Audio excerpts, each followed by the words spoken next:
20 years after. Chapter 75. The Return. During the 6 weeks that Athos and Aramis had been absent from France, the Parisians, finding themselves one morning without either queen or king, were greatly annoyed at being thus deserted, and the absence of Mazarin, a thing so long desired, did not compensate for that of the 2 Auguste fugitives. The first feeling that pervaded Paris on hearing of the flight to Saint-Germain was that sort of affright which seizes children when they awake in the night and find themselves alone. A deputation was therefore sent to the Queen to entreat her to return to Paris, but she not only declined to receive the deputies, but sent an intimation by Chancellor Seguier, implying that if the Parliament did not humble itself before Her Majesty by negativing all the questions that had been the cause of the quarrel, Paris would be besieged the very next day. This threatening answer, unluckily for the court, produced quite a different effect to that which was intended. It wounded the pride of the Parliament, which, supported by the citizens, replied by declaring that Cardinal Mazarin was the cause of all the discontent, denounced him as the enemy both of the king and the state, and ordered him to retire from the court that same day and from France within a week afterward, enjoining, in case of disobedience on his part, all the subjects of the king to pursue and take him. Mazarin being thus placed beyond the pale of the protection of the law, preparations on both sides were commenced, by the Queen to attack Paris, by the citizens to defend it. The latter were occupied in breaking up the pavement and stretching chains across the streets, when, headed by the coadjutor, appeared the Prince de Conti, the brother of the Prince de Condé, and the Duc de Longueville, his brother-in-law.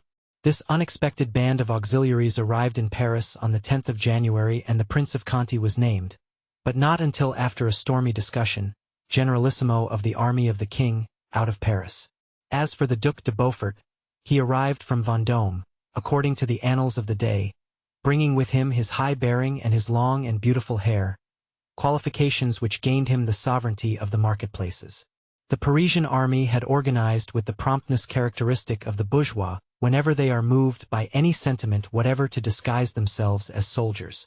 On the 19th the impromptu army had attempted a sortie, more to assure itself and others of its actual existence than with any more serious intention. They carried a banner, on which could be read this strange device: "We are seeking our king." The next following days were occupied in trivial movements which resulted only in the carrying off of a few herds of cattle and the burning of 2 or 3 houses. That was still the situation of affairs up to the early days of February. On the first day of that month our 4 companions had landed at Boulogne, and, in 2 parties, had set out for Paris. Toward the end of the 4th day of the journey Athos and Aramis reached Nanterre, which place they cautiously passed by on the outskirts, fearing that they might encounter some troop from the Queen's army. It was against his will that Athos took these precautions, but Aramis had very judiciously reminded him that they had no right to be imprudent, that they had been charged by King Charles with a supreme and sacred mission, which, received at the foot of the scaffold, could be accomplished only at the feet of Queen Henrietta. Upon that Athos yielded. On reaching the capital Athos and Aramis found it in arms. The sentinel at the gate refused even to let them pass, and called his sergeant. The sergeant, with the air of importance which such people assume when they are clad with military dignity, said, "Who are you, gentlemen?" "2 gentlemen." "And where do you come from?" "From London." "And what are you going to do in Paris?" "We are going with a mission to Her Majesty, the Queen of England." "Ah, everyone seems to be going to see the Queen of England. We have already at the station 3 gentlemen whose passports are under examination, who are on their way to Her Majesty." "Where are your passports?" "We have none. We left England, ignorant of the state of politics here, having left Paris before the departure of the king." "Ah," said the sergeant with a cunning smile, "you are Mazarinists, who are sent as spies." "My dear friend," here Athos spoke, "rest assured, if we were Mazarinists we should come well prepared with every sort of passport. In your situation distrust those who are well provided with every formality." "Enter the guardroom," said the sergeant. "We will lay your case before the commandant of the post." The guardroom was filled with citizens and common people, some playing, some drinking, some talking.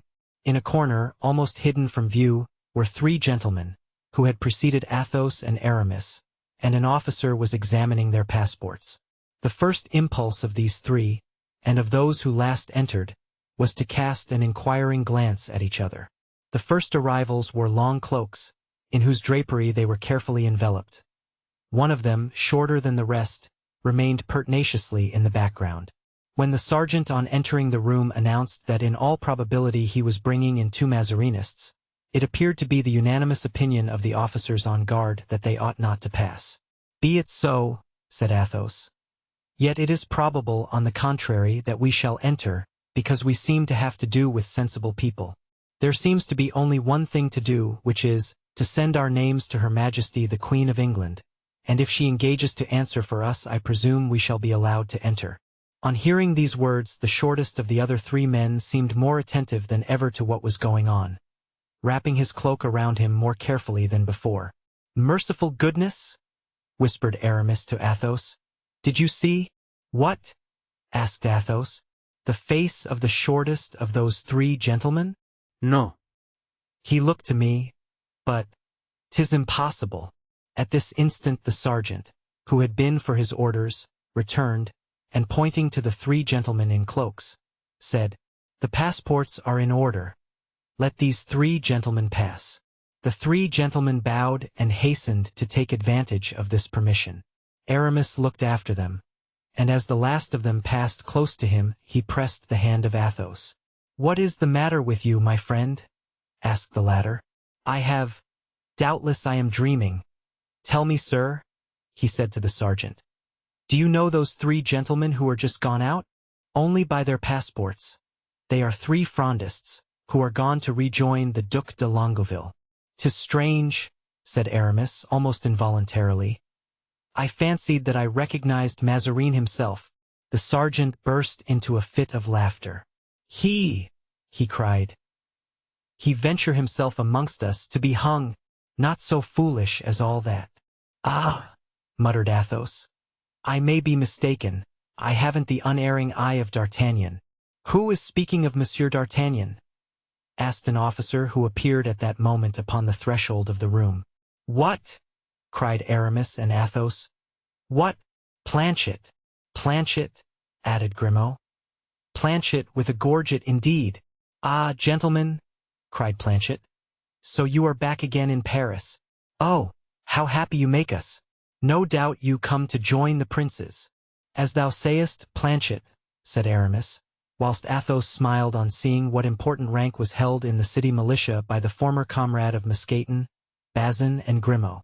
"And Monsieur d'Artagnan, of whom you spoke just now, Monsieur de Herblay. May I ask if you have any news of him?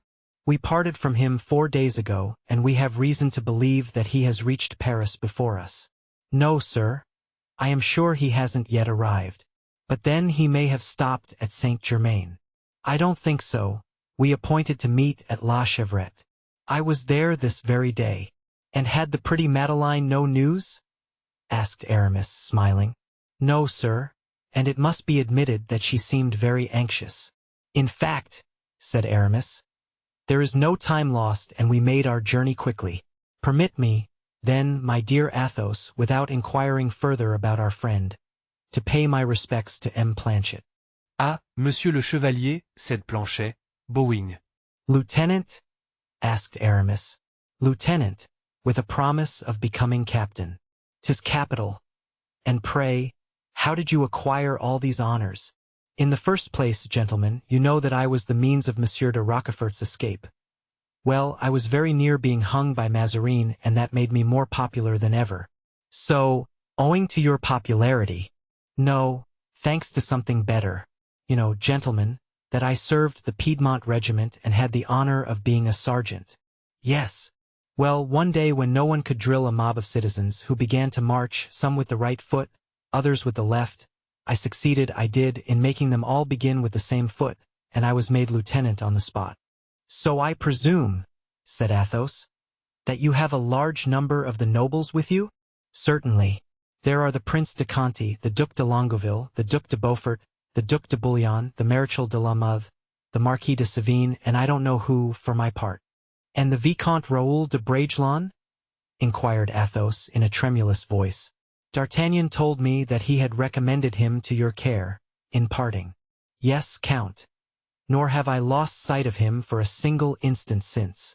Then, said Athos in a tone of delight, he is well?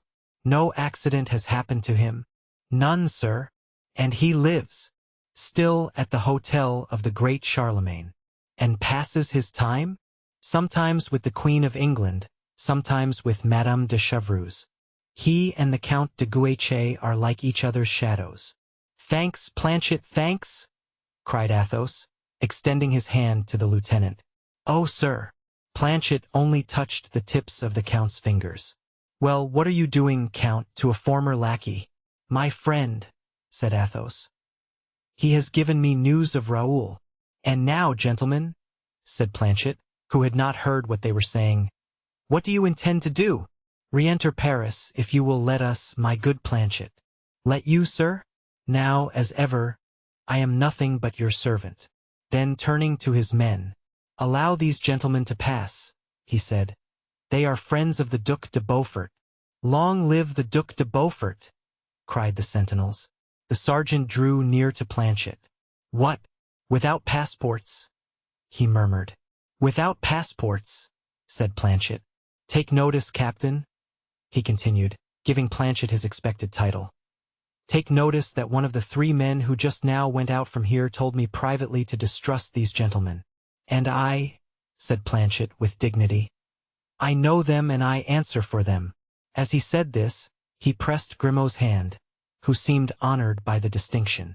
Farewell till we meet again, said Aramis as they took leave of Planchet. If anything happens to us, we shall blame you for it. Sir, said Planchet, I am in all things at your service. That fellow is no fool, said Aramis as he got on his horse. How should he be? Replied Athos whilst mounting also. Seeing he was used so long to brush your hats,